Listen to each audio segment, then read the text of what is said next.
love about you.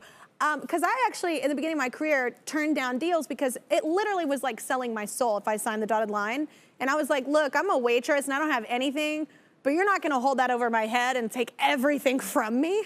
I was like, and nobody understood that. They always thought that I was being a diva and like, you should just take what you're given. And I heard that you were actually offered, you turned down $1 million signing bonus during that time, right before Piece of You, right? Yeah, I was homeless. I ended up living in my car because I wouldn't have sex with a boss. And so I was living in my car and then my car got stolen and I started gigging to try and just get by. And I ended up getting discovered accidentally after a year. And there was a bidding war over me. It was crazy. And I was offered $1 million signing bonus, but I realized it was a loan and I had to give that money back through record sales, and I wanted to make an honest record. Like I made myself a promise at the beginning of my career that I would be a happy human before I would be a musician, Amen. and that I would choose art over fame. And that really helped me navigate, and it's why I made decisions like that. And it saved my career. That record failed for over a year, and they would have dropped me unquestionably. And the fact that I turned that money down, and I also took the biggest back end anybody had gotten, so that once I started selling records, I really made money.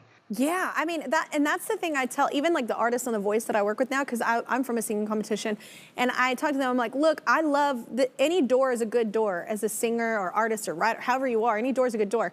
But what you do once you get through it and the character that you've got to live with that decision, like for the rest of your life. Yeah. And sometimes I think that's why you're one of the only successful artists to come out of a lot of those singing shows, because if singing was all it took, there'd be a lot of famous people from those shows. It takes a lot of character, a lot of grit and work ethic, and a lot of other things, and not selling yourself short. Like as artists, we cannot want to be famous more than we want to be happy as humans, you know? Oh my gosh, you would make an amazing coach on The Voice. I'm just saying.